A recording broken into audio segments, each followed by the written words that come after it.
eu decidi contar um pouco da minha história para você que está me conhecendo agora. Algumas pessoas lá no começo da sala já conhecem, outros não conhecem. Eu vou dar algumas informações para você entender a minha trajetória até aqui. Esse é o meu testemunho.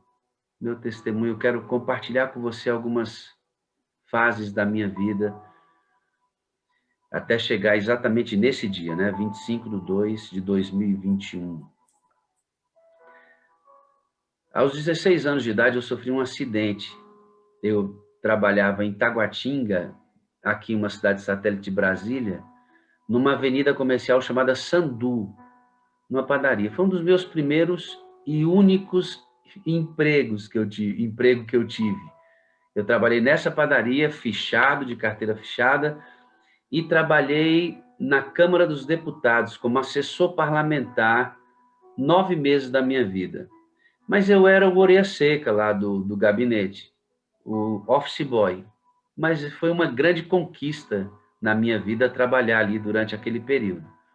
Lutei demais por esse emprego e, graças a Deus, consegui sair porque fui ser obreiro bíblico. Saí da Câmara dos Deputados para ser obreiro bíblico, ainda muito jovem na minha caminhada. Aos 16 eu sofri um acidente. No acidente eu estava de um lado da via, do outro lado também passava um carro, um ônibus que me levava para casa. Então eu olhei e falei, eu vou atravessar. E eu não olhei. Quando eu não olhei, um carro veio, me colheu ali. Eu escorreguei no capô do carro, entrei para-brisa adentro. O cara freou, eu caí no chão, já meio desacordado. Me socorreram. Tinha uma pessoa na parada que me conhecia, morava na rua onde eu residia, aqui em Brasília. Me levaram para o hospital, chamaram minha família, e aí eu sofri um trauma muito grande no intestino, e eu perdi o baço, um dos órgãos que a gente tem, e deu infecção intestinal. Tiveram que fazer aquela cirurgia, abriu toda a minha barriga, eles lavaram, limparam e tiraram o baço. Eu quase morri, quase. Eu não era adventista ainda, aos 16 anos de idade, e quando eu acordei no hospital, queridos, eu acordei, olhei para o teto tudo branco, olhei para os lados tudo branco, falei, tô no céu, né? Para mim, na minha cabeça, todo mundo que morria ia para o céu depois de alguma coisa acontecer especificamente. Mas eu vi que não era o céu, logo que uma enfermeira chegou e tirou assim o forro que estava sobre mim, o lençol, e aplicou uma injeção na minha coxa, porque não tinha lugar para aplicar a injeção, tudo machucado. Eu falei, isso aqui não é o céu, não. Não é mesmo. Mas aos 16 anos de idade, Deus preservou a minha vida. Sobrevivi e fui avançando na minha caminhada. Só para você ter ideia de como o pastor Wagner era um camarada absolutamente ativo mesmo, e assim, daqueles camaradas que dão muito trabalho mesmo. Meus professores, eles me amavam. Imagina o que eu dava trabalho numa sala de aula. Até no teológico, queridos, antes de fazer teologia, há 20 anos atrás, eu tinha algumas práticas que eu fui rever com o batismo do Espírito Santo e vi que isso não era muito legal, mas era parte da minha personalidade. Eu gostava de brincar com as pessoas e fazer as pessoas sorrirem. Geralmente eu usava apelidos para colocar nas pessoas. Isso foi sendo transformado pelo Espírito Santo. Quando eu sofri o acidente aos 16 anos de idade, minha mãe estava em casa e aí chegou o diretor da escola onde eu estudava. E eu já estava há alguns dias internado em recuperação. E ele chegou na porta da minha casa, bateu lá na porta e disse assim, minha mãe atendeu, disse, pois não, eu disse, eu sou o Alcides, e eu sou ruim de gravar nome, só para você ter ideia como é que ele foi importante na minha vida, esse diretor. Ele disse, o Alcides, ela disse assim, dona Carmen, era o nome da minha mãezinha, o Wagner está aí? Ela disse assim, não, o Wagner não está aqui, não. Disse, dona Carmen, eu preciso conversar com ele. Ele quebrou todos os vidros laterais da escola, todos. Aí ela falou assim, mas como ele quebrou? Não, eu sei que foi ele. Sei que foi ele. Aí minha mãe disse assim, seu Alcides, dessa vez não foi ele. Eu posso provar. Ele disse, então, dona Carmen, diga para mim, por que não foi ele? Disse, meu filho está no hospital, foi feita uma cirurgia, foi atropelado e dessa vez não foi ele. A fama do pastor Wagner era essa, né? O problema que acontecia tinha relação comigo.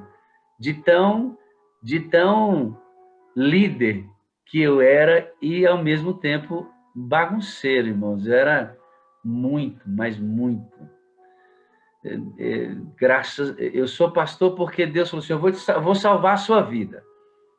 E o jeito de salvar a sua vida, eu vou fazer de você um pastor para salvar a vida de outros, para ser um conduto para a salvação da vida de outros. Porque senão você não vai sobreviver, não. Com 16 anos, eu sofri esse acidente, o Senhor preservou a minha vida. Com 17 para 18 anos, eu conheci o Evangelho, conheci a Jesus Cristo. A coisa mais importante que aconteceu na minha vida foi conhecer Jesus. A coisa mais importante. Nesse período, queridos, eu era líder de uma tribo, queridos, de mais de 100 jovens. Mais de 100.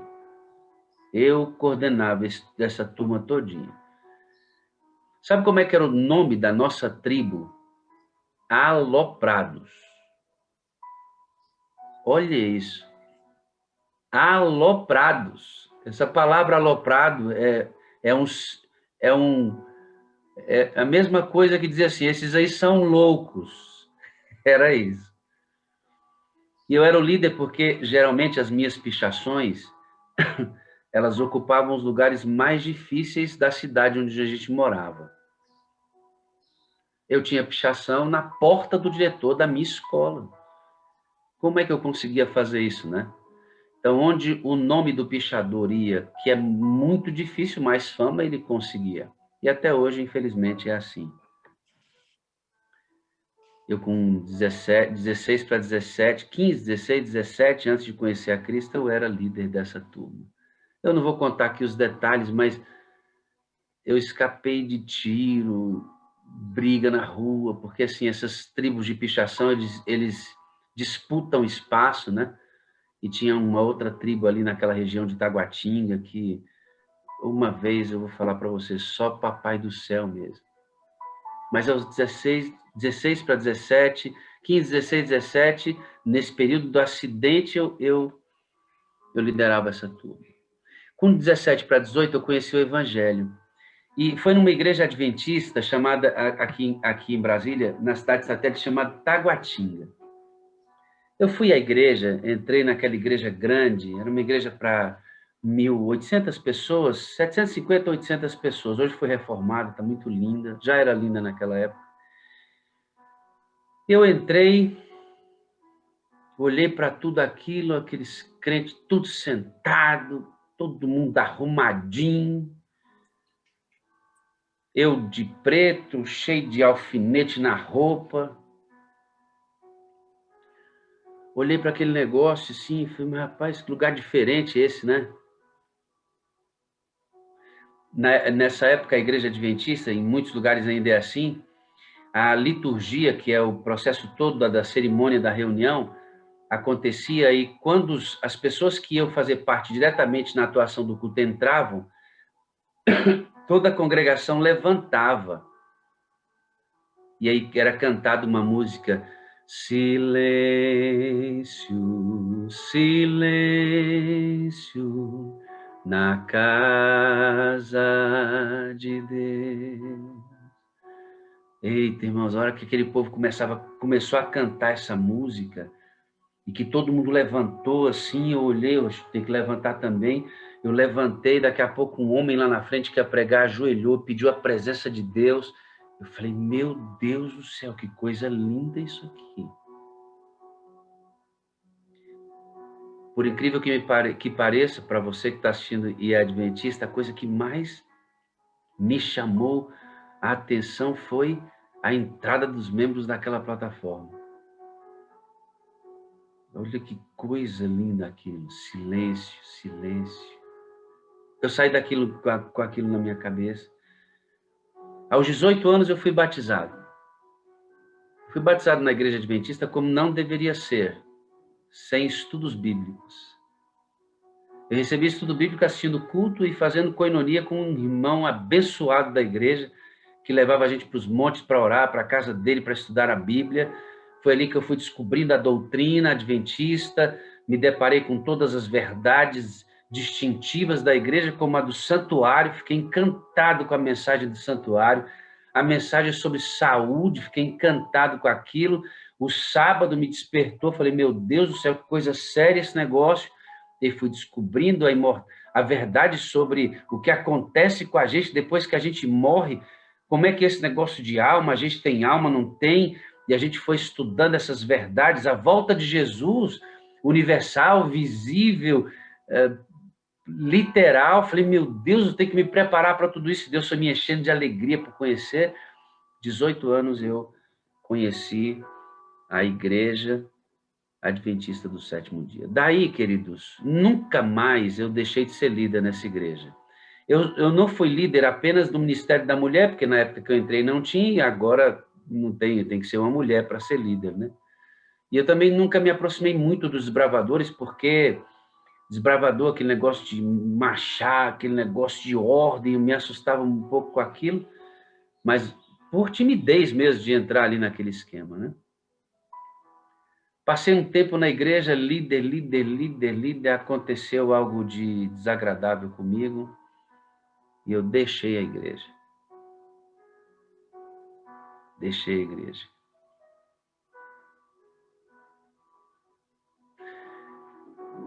Foi a pior fase da minha vida, foi quando eu deixei a igreja. Quando eu deixei a igreja. Passei alguns anos ausente do Senhor. Querido, nunca faça isso na sua vida. Você que está me ouvindo aí, que está fraco na fé, que está querendo desistir, de que olha uma pessoa ali e outra que te decepciona, você já não está amando a Bíblia mais, não tem a força da oração, a coisa não está muito legal, você não está sentindo muito poder perto de Deus perto de você. Amigo, nunca desista da fé, nunca saia do convívio dos cristãos. Esse é o lugar mais seguro que a gente tem. É esse, é a arca onde Deus quer nos conduzir. É difícil? É. Tem problema dentro da igreja? Tem. A igreja é um lugar em pessoas em constante transformação. Estamos em construção dentro da igreja. Pessoas de vários níveis lá dentro. Então, é muito comum que você tenha problemas. Não sai. Você entrou aqui hoje, nessa sala, amigo, para você ouvir assim, ó, não sai, não desiste da fé, porque você entrou aqui nesta sala por curiosidade, entrou fraco na fé, para ouvir isso que eu estou te dizendo hoje. Não saia da fé, amigo, não desista de Jesus, não desista. E você que está bem, tem um recado para você também, viu? Não confie em você não, querido. Não confia em você, porque é quando somos fracos é que somos fortes. Paulo aqui não está falando de como a gente comete pecado, não.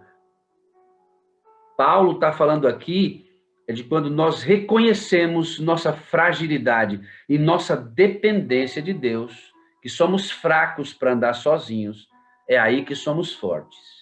Então, não se ancore em nada que não seja a sua fraqueza para andar com Deus. Entendeu, irmão? Não se ancore em nada que não seja a sua fraqueza para andar com Deus, porque é quando somos fracos que somos fortes. Fracos no sentido de reconhecer que sem a força do Senhor, nós não temos condições de andar com Ele. Por isso reclamamos tanto o Espírito Santo aqui todos os dias. Antes de sair da igreja, logo no começo da minha caminhada, eu me encantei com a igreja e decidi sair para fazer teologia. Lá no IAN, onde a minha filha está agora, na FADBA.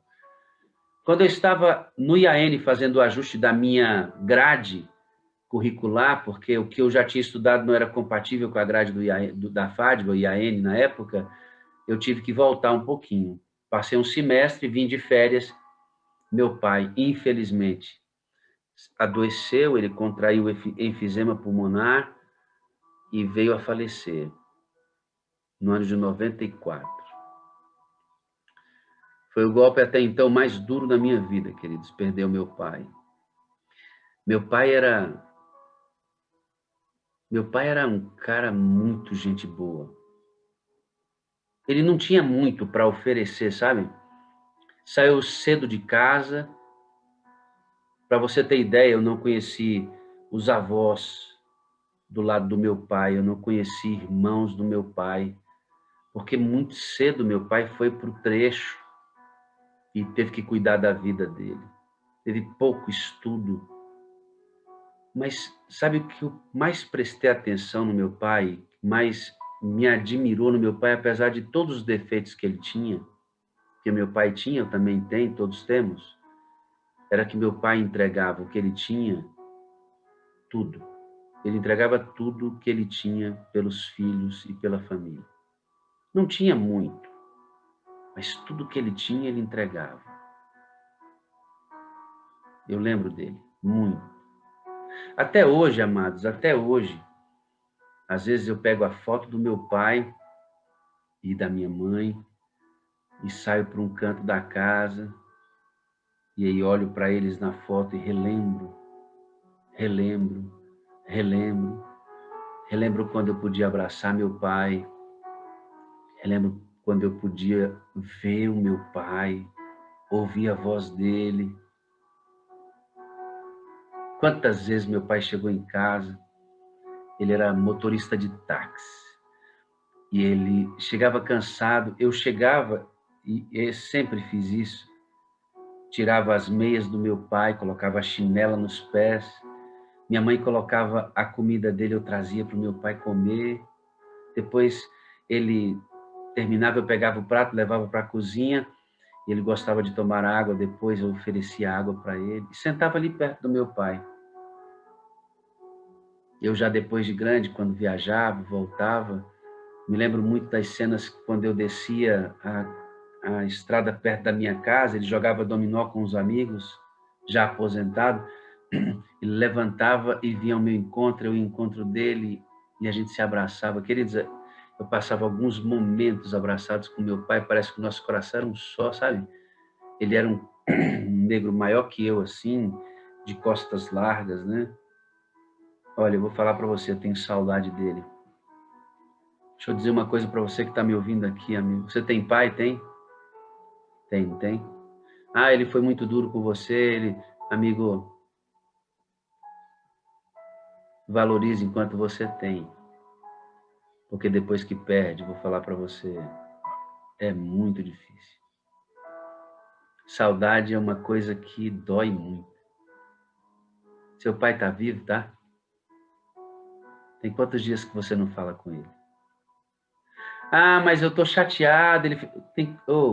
Quando ele estiver no caixão, você não vai estar chateado, não. Ele está esperando ouvir sua voz.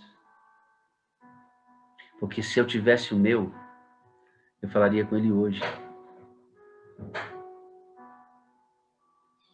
Fiquei 6 anos fora da igreja, queridos. Fora. E aí eu voltei para a igreja. Voltei para a igreja com a minha esposa, que vocês a conheceram ontem.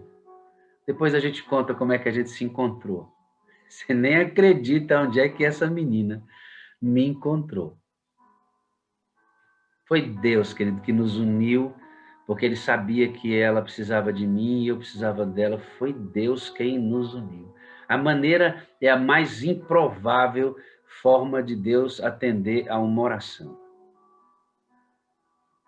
Nos unimos, fomos fazer teologia, fizemos o curso de teologia juntos, ela fez pedagogia e voltamos para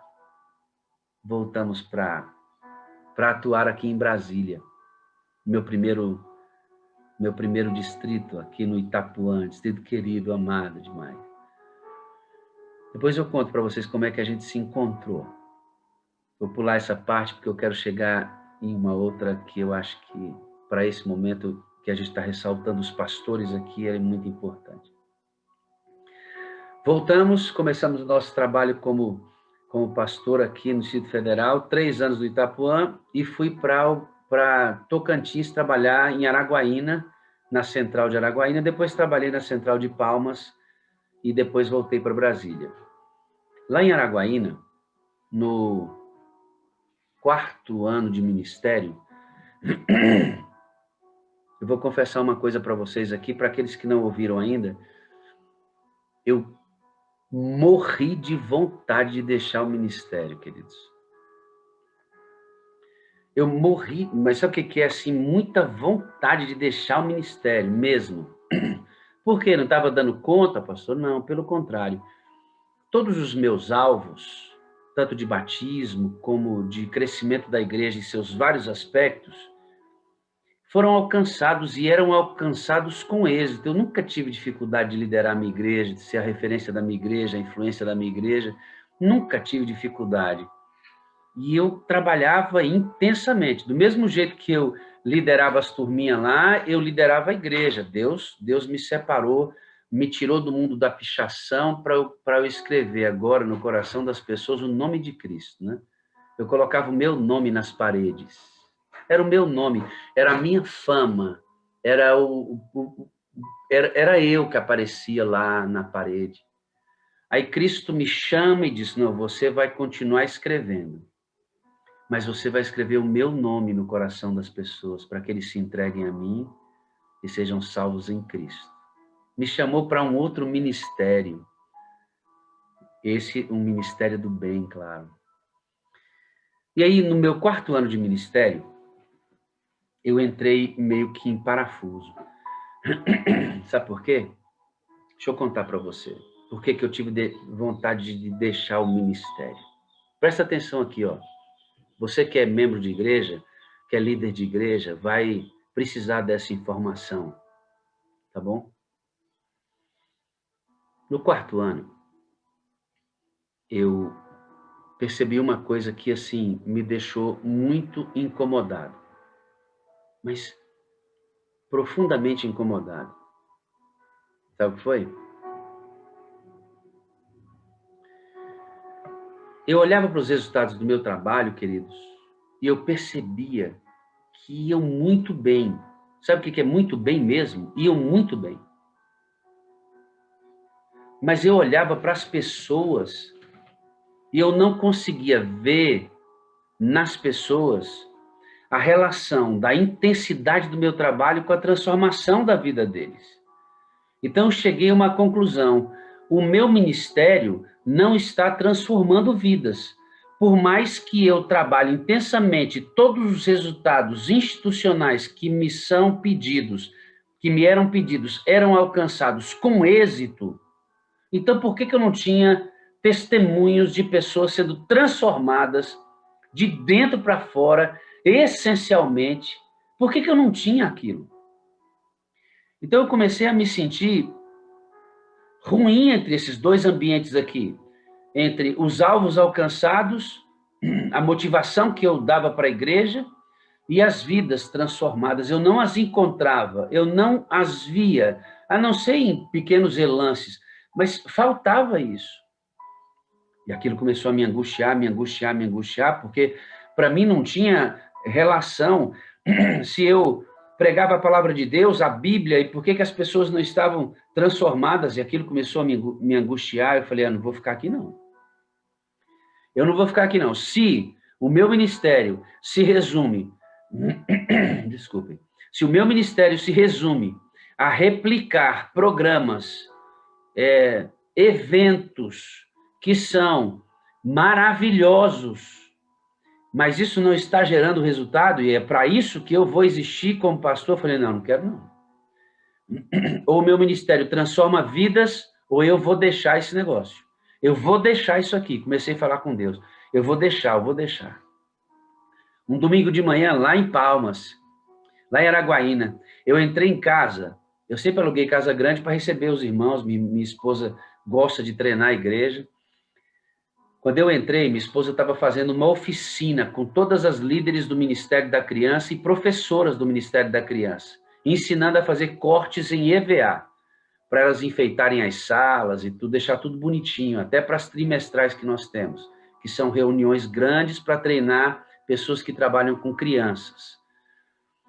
Quando eu entrei em casa, depois de ter ido ao Clube Desbravador, eu entrei em casa e aquele barulho com as irmãs na mesa, meus móveis afastados e elas conversando e cortando papel, eu olhei para aquilo assim, queridos, e aquele negócio ia sumindo da minha cabeça, a voz foi ficando longe, e aquilo... Aí eu fui para o quarto. E eu fui orar, queridos, mas eu orei uma semana, angustiado, chorei, preguei à força naquela semana, e dizia a Deus, Senhor, se o Senhor não me mostrar um caminho, eu vou sair daqui. Eu preciso ter um caminho que justifique, que preencha aqui dentro. Eu era um pastor, queridos, que produzia muito, mas era vazio. Eu era vazio. Eu produzia muito. Como hoje eu produzo muito, mas eu era vazio.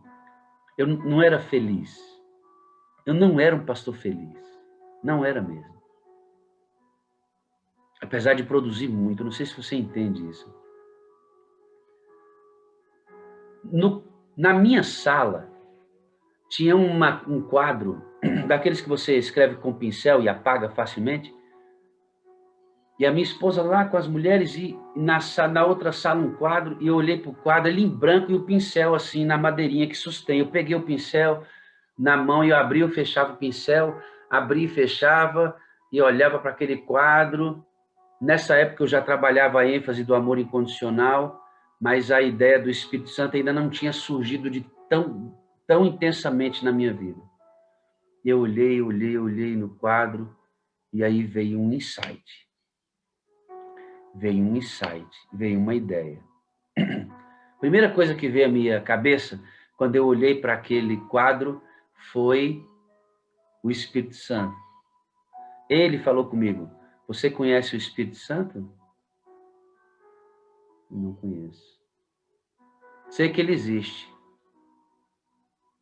Sei que ele é membro da Trindade, sei que ele é Deus. Como muitos que estão na sala, eu conheci o Espírito Santo superficialmente também. Aí eu fui lá e escrevi ES no quadro. E pum, dei um ponto. Aí a voz na minha cabeça dizia assim, se você tem o Espírito Santo, qual é o fruto do Espírito? Amor. Amor eu já tinha entendido que era uma decisão, não um sentimento. Aí o Espírito continuou assim, e se você tem o Espírito Santo e o amor, o que você gera? Semelhança a Cristo, comunidade, comum, comunidade saudável. Falei, opa. E aí o Espírito disse assim, se essa comunidade é saudável, ela vai batizar porque atrai pessoas, porque está cheio de gente semelhante a Jesus. Despertou. Aí eu voltei para o quadro, Senhor, é isso mesmo? É isso? O Senhor quer que eu entenda a profundidade do ministério prático do Espírito Santo? Quer que eu entenda a cruz como o símbolo do amor de Cristo? O Senhor quer que eu entenda semelhança como comunhão? O Senhor quer que eu entenda que a missão tem que ser atrativa, porque o Senhor atrairia... Wagner, eu quero que você entenda isso. Eu quero que você ensine isso. Eu recebi uma ordem de Deus para eu ensinar essas coisas. Cada pastor tem sua experiência. Cada pastor tem seu caminho. Cada pastor tem suas inclinações. E eu sei que cada um desses amados que estão assistindo essa reunião agora, Adson, Rui, Joel, Roberto, o pastor Natanael Pimentel, Flávio Moreira, João, Ivo, Gondim, Edmir, Cláudio, pastor Abdoral, todos têm seu caminho, todos buscam suas verdades, todos são homens de Deus, sinceros, ensinam coisas certas para a igreja. Mas Deus disse para mim assim, ó, esse será o seu caminho, ensine para as pessoas, ensine isso. Antes de colocar esse pessoal para fazer o Quebrando o Silêncio, que inclusive eu estou com a camiseta hoje, tá vendo? Quebrando o Silêncio, é uma das atividades da nossa igreja, antes deles realizarem o Quebrando o Silêncio, leve-os a entender isto. Antes deles entregarem os livros missionários, leve-os para entender isso. Antes de semanas de oração, leve-os para entender isso. Antes de que eles deem um estudo bíblico, leve-os para entender isso. Leve-os, ensine-os isso. Ensine-os. E aí eu recebi a ordem. Só que antes eu fui viver. Eu comecei a escavar, queridos. Escavar a respeito do ministério prático do Espírito Santo. Ali, minha vida foi mudada, foi transformada por entender que o Espírito Santo não era somente a terceira pessoa da Trindade, não era apenas um Deus, ele era um amigo com quem eu deveria caminhar aqui na Terra. E eu comecei a me aprofundar e entender como é que era. Comecei a conversar com ele, bater um papo com ele, saber quem ele era, desenvolver amizade com ele. A ideia da desistência desapareceu. Desapareceu. Nunca mais passou pela minha cabeça, nos outros 9 anos de ministério depois disso, a ideia de desistir. Porque eu fui preenchido pelo Espírito Santo. Faltam coisas em mim, queridos, que vocês não conseguem imaginar o que falta no pastor Wagner. Sabe aquele cara que foi buscado lá pelo diretor, acusado de quebrar os vidros da escola? Sim, esse é o mesmo que está sendo trabalhado desde os 18 anos. Falta muita coisa em mim. Eu fico olhando para vocês quando falam de mim, né? A Leni, que é uma moderadora nossa, está gestando a lista de transmissão dela, e ela disse assim, é muita gente, muita informação. Ela disse assim, se o pastor Wagner consegue ser paciente numa sala com milhares de pessoas, eu também vou conseguir ser paciente na minha lista de transmissão. E muitas vezes eu vi as pessoas dizerem assim, pastor Wagner, como você é paciente? Não sou, não. Eu não sou. Eu tenho uma natureza pecaminosa dentro de mim, uma característica absurda de falar antes de pensar. Você acredita? Na minha casa, queridos, tinha um guarda-roupa que não era de madeira maciça, que era cheio de buraco. Eu tinha tenho um irmão mais novo chamado Fábio, me dava trabalho demais, eu dava vontade de pegar o meu irmão e quebrar ele mesmo. E para não machucar o meu irmão, eu saía correndo irado e mirava o guarda-roupa e a mão vazava, não era madeira maciça. Aí você está me olhando aqui, né? E fala assim, meu Deus, mas o pastor Wagner fazia isso? E se eu não me mantiver, querido, submisso às ordens do Espírito Santo e não buscá-lo todo dia, eu volto a fazer, porque eu estou em processo de construção e todos nós somos assim. Isso que você vê de paciência, de trato, da palavra doce, do amor nos meus olhos, como muitos viram, a gente sente isso, nada é meu, nada é meu. Tudo é emprestado. Tudo é emprestado do Espírito Santo. E eu preciso tomar muita coisa emprestada ainda. Porque o meu objetivo é ser semelhante a Jesus. Quando eu descobri o ministério do Espírito Santo, então, eu mudei completamente o meu ministério da motivação para o discipulado, onde a gente trabalha muito mais os motivos internos do que aquilo que acontece externamente. Minha vida sofreu uma mudança absolutamente radical. Foi quando eu entendi que ministério não era aquilo que eu fazia, era quem eu era. Eu ficava contente de fazer uma semana de oração, queridos, e estar cheia a semana. Eu ficava contente de fazer uma coinonia, uma reunião de pensamentos com os jovens da minha igreja, eles se emocionarem e ficarem felizes. E quantas vezes eu fiz isso? Eu ficava feliz em organizar um programa de vigília e sair tudo certinho, a vigília, todo mundo até o final. Eu ficava feliz com isso, mas eu descobri, queridos, com o Espírito Santo, que meu ministério não era o que eu fazia. Meu ministério é quem eu era. E para ser um ministério poderoso e salvífico e cheio de vida, devia ser dentro, comigo primeiro. Comigo primeiro. E eu descobri uma outra coisa, que o meu ministério não era a igreja. Não era administrar a igreja. Não era administrar a igreja, muito embora faça parte. Meu ministério era as pessoas. Eu descobri isso. Meu ministério devia ser sustentado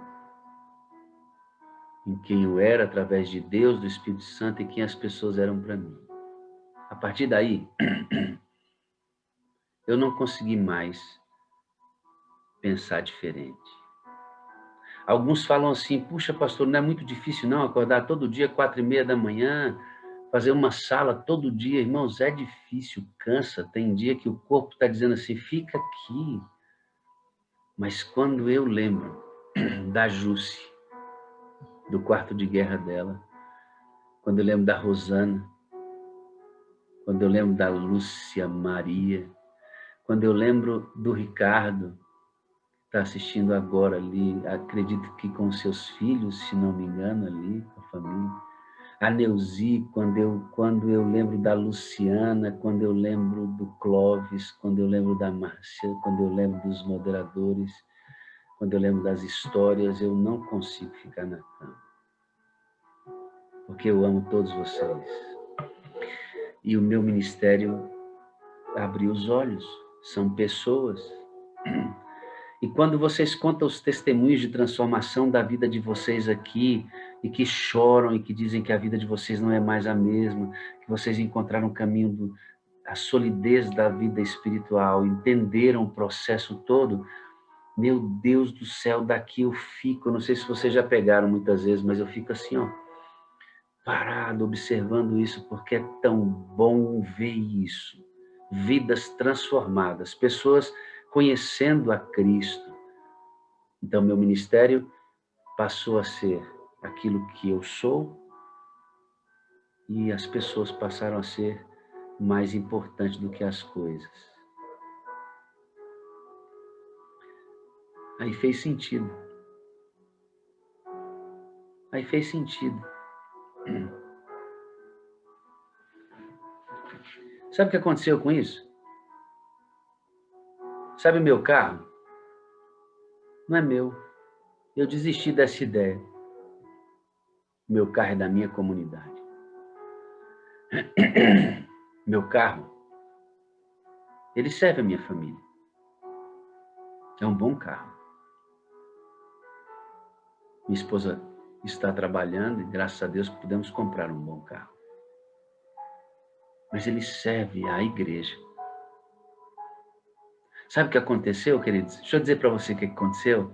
A minha casa, ela é o melhor lugar para mim, é a minha casa. Porque fora das portas da minha casa, eu sofro todo tipo de pressão que você imaginar, eu sofro. Todo pastor sofre. Não é fácil. Mas quando eu entro aqui é a sala de TV da minha casa. Aqui é meu lugar. É onde a minha esposa me coloca no colo, faz cafuné, onde a gente namora, onde a gente às vezes dá uma arranhadinha, onde a gente toma as decisões. É aqui. Mas essa casa não é minha, é da comunidade. Eu aluguei essa casa, para você ter ideia, isso não é uma regra, né? Porque o pastor pode ser presente mesmo morando longe do seu distrito, e às vezes o pastor precisa morar mesmo. Mas a minha casa, eu vejo o fundo da minha igreja central. Ela tem um lote de uns 800 metros. Tem uma parte social lá embaixo com churrasqueira, nunca foi usada, viu? Nunca foi usada e nem vai ser, se Deus quiser. Tem churrasqueira, tem cozinha, tem uma área social, no meio tem uma piscina e tem mais um... E por que eu aluguei aqui, queridos? Porque eu queria colocar esse lote à disposição da igreja. Os membros da minha igreja sabem disso. Irmão Neemias, que está aqui, que é um ancião da minha igreja, eu fiz os 50 anos de casado aqui em casa. Ornamentaram tudo, aí traz mesa, coloca, fica lindo aqui, com a piscina e tudo. Eu, antes da pandemia, social, todo terceiro sábado, alugava aqueles futebol de sabão, colocava aqui, mas a molecada saía da piscina diminuída, mesmo, enrugada de tanto ficar na água. Minha comunidade é uma comunidade simples, nem todos eles têm acesso a essas coisas. Aí eles fazem a comidinha deles lá embaixo, eu desço como com eles, é bem legal, bem divertido. Mas a minha casa é para a comunidade. Descobri que meu dinheiro para os meus irmãos, queridos. Eu vou falar aqui, e eu não preciso entender que você vá julgar que isso seja para eu parecer melhor, nada disso. É apenas para dizer o que o Espírito Santo faz. Muitas vezes já paguei conta de água, de luz, de telefone, para irmãos, porque eles precisam trabalhar. Um deles não queria de jeito nenhum, eu fui até a caixa de correio, coloquei o dinheiro lá dentro, depois liguei para ele, amigo, está lá dentro para você usar. E quantas vezes fiz isso? Que eu entendi que meu dinheiro não era meu mais, devia ser usado para a minha comunidade, para ajudar meus irmãos, e até hoje. E eu glorifico a Deus agora mais, porque minha esposa está trabalhando e a gente pode ajudar mais.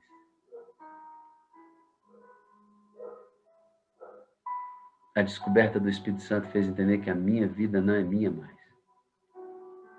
E eu tenho um pacto com Deus, querido. Eu queria que você fizesse esse pacto comigo agora. Eu decidi me gastar e se deixar gastar pela obra de Deus, porque eu tenho uma vida só. E eu quero que essa vida seja uma rampa de acesso para a salvação de muitas pessoas. Deus olhou para mim e disse, você vai ser pastor, Wagner, para eu salvar a sua vida. Para eu salvar a sua vida. No meu segundo ano de ministério, queridos, aconteceu a coisa mais difícil da minha vida. E com isso eu quero terminar essa breve recapitulação da minha caminhada até aqui, 25/2/2021. No segundo ano do meu ministério, lembra que eu saí para fazer teologia a primeira vez, meu pai morreu? Pois bem, na formatura do meu do curso de teologia, minha mãe estava lá. Baixinha, 1,60 m, doce. Pensa numa mulher doce. Era minha mãe. Doce, queridos, doce. Eu chegava na casa da minha mãe e ela estava sentadinha, sabe, no mesmo lugar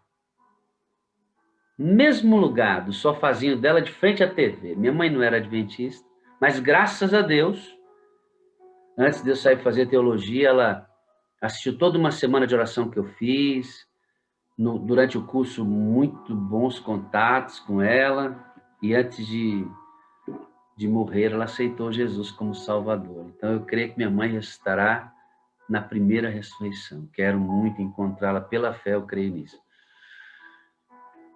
Mas ela sentava ali no mesmo lugar. Eu chegava na minha mãe e eu tinha um ritual com ela, eu chegava e dava uma mordida nela, irmãos. Uma mordida mesmo. Eu tenho as presas fininhas, mas eu não mordia para machucar, não.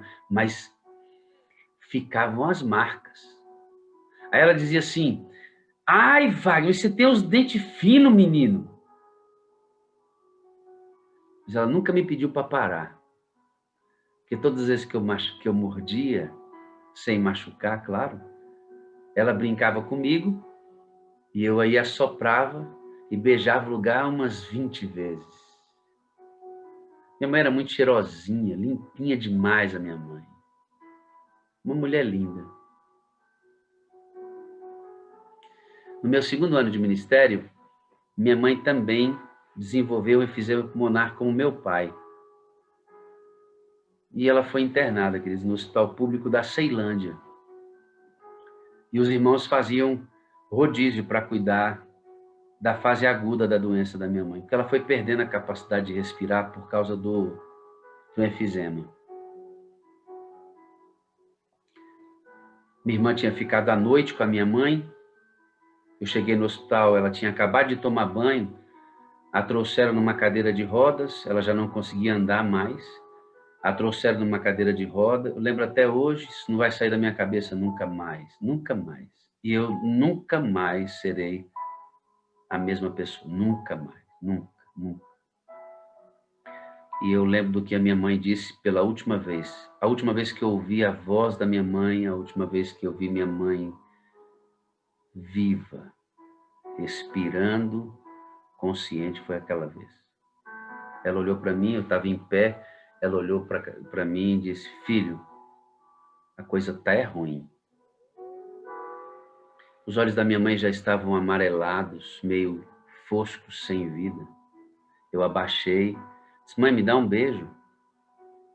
Ela veio e beijou o lado do meu rosto. Aquele foi o último beijo da minha mãe. Colocamos a minha mãe na cama e a minha irmã foi embora. Minha mãe estava usando fralda geriátrica, ela não gostava daquela ideia, pediu para eu tirar a fralda. Em algum momento ela falou que queria ir ao banheiro. E eu peguei a minha mãe da cama, coloquei na cadeira de rodas e fui saindo assim para levá-la ao banheiro. Ela estava com aquele oxigênio de nariz, né? Tirei o oxigênio, pendurei, puxei. Na hora que eu puxei, minha mãe caiu de lado assim. Quando ela caiu, eu olhei, ela estava respirando. Joguei a minha mãe em cima da cama, coloquei novamente o oxigênio e esfregava o peito dela e dizia assim: mãe, mãe, respira, respira, respira. Ela... Peguei a maca dela, saí correndo, levei para a emergência do hospital ali, daquele andar onde ela ficava. E quando eu entreguei para os enfermeiros, eles colocaram a minha mãe correndo lá dentro, já não deixaram que eu entrasse. E meia hora depois chegou a notícia de que ela havia morrido. Os médicos disseram: Wagner, se não fosse ali naquela hora, seria nos próximos dias. A sua mãe não tinha nenhuma condições de permanecer viva mais. Nenhuma. O pulmão dela havia perdido toda a capacidade respiratória. Mas eu vi minha mãe morrer na minha frente, buscando ar, sabe? Buscando ar. Esta cena está registrada na minha retina. Se eu quiser fechar os olhos aqui, eu vejo tudo de novo. Eu posso tentar esquecer isso, mas não sai da minha cabeça.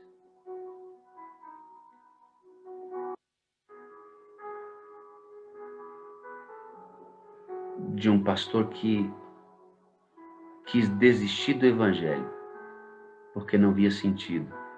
Que perdeu o pai a primeira vez que foi fazer teologia, perdeu a mãe, ele vendo no segundo ano, o Espírito Santo deu todo o sentido para a minha vida. Eu fiz o apelo em cima dos pais, né? Vou fazer o apelo agora em cima das mamães, queridos. Você tem sua mãe? Tem? Tem quanto tempo que você não fala com a sua mãe? Tem quanto tempo que você não diz para sua mãe que você a ama? Tem quanto tempo que você não abraça a sua mãe, querido? Fala para mim. Se eu tivesse a minha hoje, eu iria atrás dela agora. Agora. Porque depois que vai, não volta mais. Não volta mais. Vai lá. Vai lá e faz o que Deus está esperando que você faça. Hoje, eu quero ouvir essas histórias amanhã na sala. Você vai ao encontro da sua mãe, vai mandar para mim o que aconteceu. Eu quero contar amanhã várias histórias do que aconteceu com os encontros, com os pais e com as mães. Vamos ter vários pequenos testemunhos amanhã. Vai lá e conta para mim como é que foi. Eu quero contar aqui na sala como é que foi o seu encontro com a sua mãe e com o seu pai. Você vai olhar nos olhos e dizer assim, pai, eu amo você, mãe, eu amo você, vocês são a coisa mais importante que eu tenho. O pastor disse para mim ontem que ele não pode falar porque não tem dele mais, mas eu tenho o que falar. Faz isso. É difícil, né? Tem pai aí difícil, tem mãe difícil, mas vai lá. Faz isso. Agora eu estou aqui, 25/2, no distrito de Sobradinho Oeste, Brasília, vivendo uma experiência com um distrito extremamente necessitado de um pastor, de ovelhas, de pessoas carentes da graça de Deus. Tem líderes maravilhosos, irmãos maravilhosos, uma geografia abençoada, e que nós estamos aqui, queridos, fazendo o trabalho que o Senhor espera que a gente faça. E junto a isso, o Senhor me deu a Sala 57 como ministério virtual, onde eu tenho encontrado alegria e satisfação. Agora eu entendi por que eu não morri aos 16. Agora eu entendi por que ele ressignificou meu ministério no 4º ano.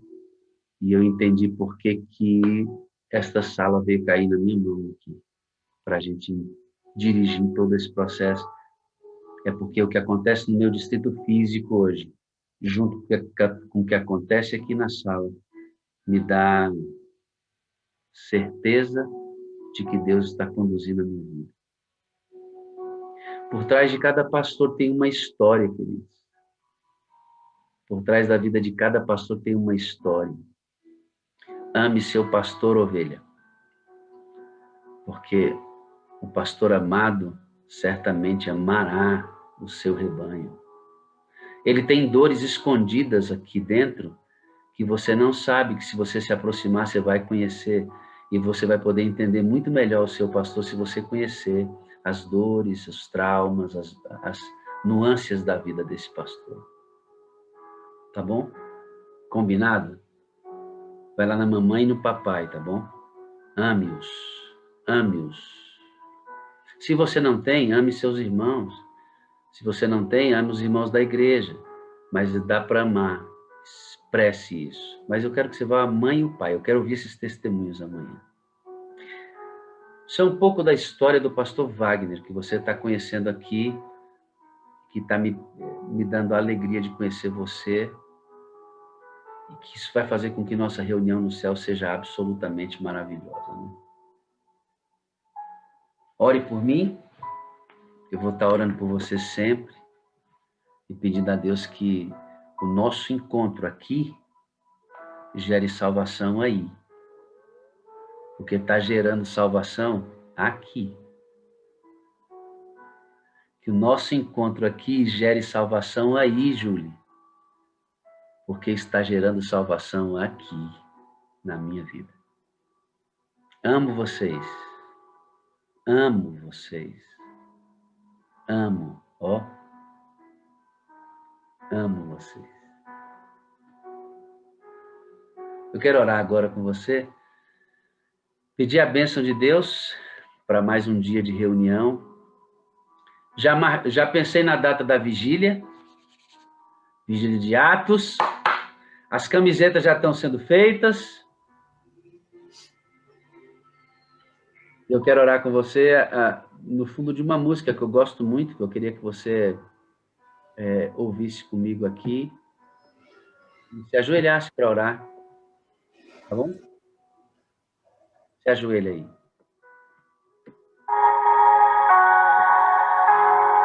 Entra no quarto e fecha a porta e vamos orar com Deus. Orar a Deus. Porque o Senhor está fazendo a obra na sua vida, Ele conhece, né? conhece a sua história. Essa é um pouco da minha história, que eu contei para vocês aqui hoje, para você entender o que tem por trás desse rosto que você vê todo dia. Para que você ame mais a pessoa do pastor Wagner e ame mais a você ainda. E essa nossa história aqui, neste lugar, salve centenas e milhares e milhões de pessoas. Eu creio na salvação de milhões de pessoas. Através desse trabalho aqui que você está sendo chamado para fazer.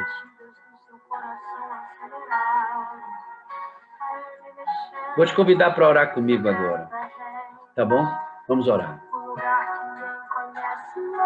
Pai Santo e Eterno Deus, por trás de cada janelinha dessa tem uma história, tem uma trajetória de vida, de pessoas que o Senhor resgatou ou está resgatando agora.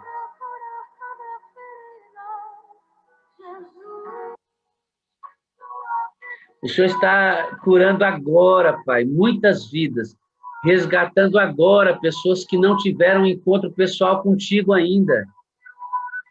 Pessoas que o Senhor está livrando da morte, pessoas que o Senhor está livrando de muitas coisas que esse mundo faria, porque o Senhor sabe que em algum momento essas pessoas renderiam a vida ao Senhor, e o Senhor está agindo desde antes na vida deles.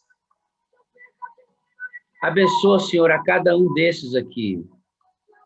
Que a minha história, que a história dos pastores, dos irmãos que contam essas histórias aqui, sirvam de exemplos. Tanta gente que já perdeu o pai e a mãe, tanta gente que estava perdido na vida igual a mim, eu estava perdido e Deus me encontrou, Deus me salvou, mas Ele não me salvou à toa.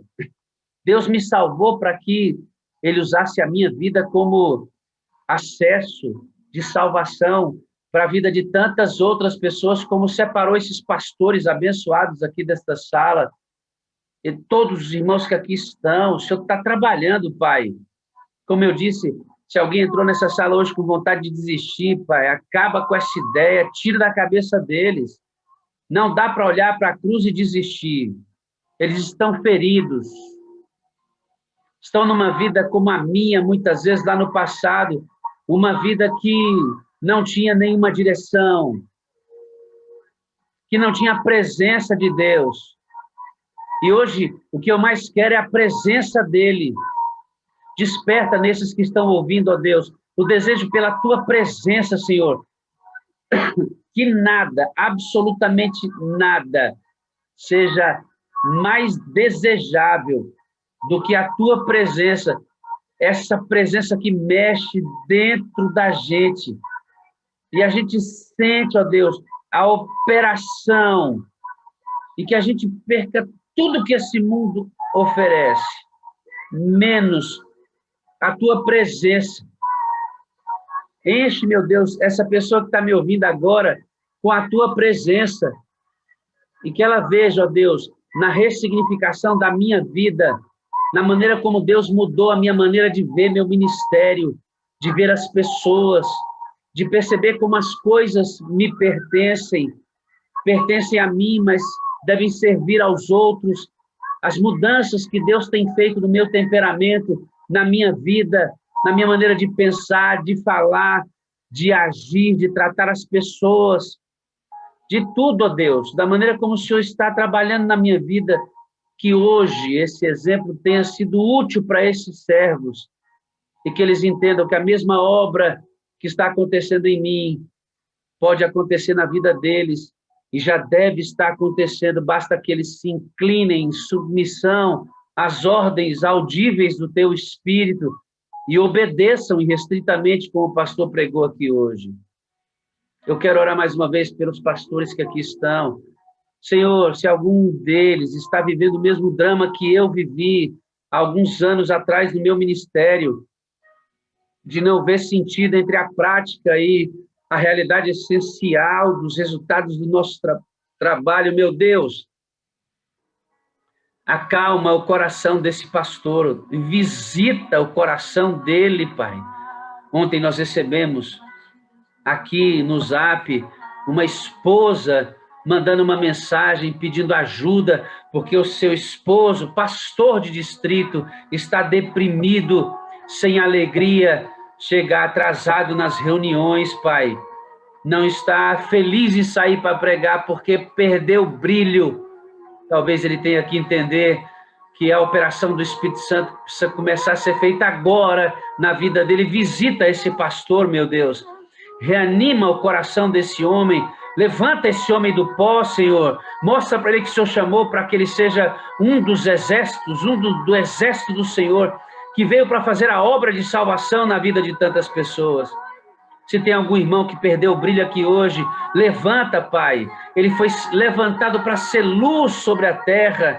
Se tem alguém escondendo os dons, e outro dia a Ellen mandou uma música cantada por ela, linda, maravilhosa, aí Clay tocando violão com seus filhos, os pastores pregando, os irmãos dando testemunho, a lição. Senhor, ressuscita os dons em nossa vida, porque na outra ponta, Senhor, tem pessoas se perdendo, pessoas que estão morrendo dia a dia, sem conhecer Jesus, porque estamos nesse mar da frustração. Batiza-nos, Pai, com teu Espírito, faz-nos vencer, Senhor, que os nossos joelhos sejam molas propulsoras da comunhão, que nossas mãos estejam entrelaçadas até doer, Senhor, que os nossos olhos chorem não somente por nós, mas pelas vidas que estão se perdendo sem Jesus Cristo, que nós sejamos sacerdotes e sacerdotisas dentro do lar primeiro, que nossos filhos sejam nosso primeiro campo missionário. E eu quero orar agora por todos os filhos ausentes, aqueles que estão fora do redil, traz-os de volta, Pai. Eu quero orar pelos que estão dentro, ajuda para que eles não se percam, meu Deus.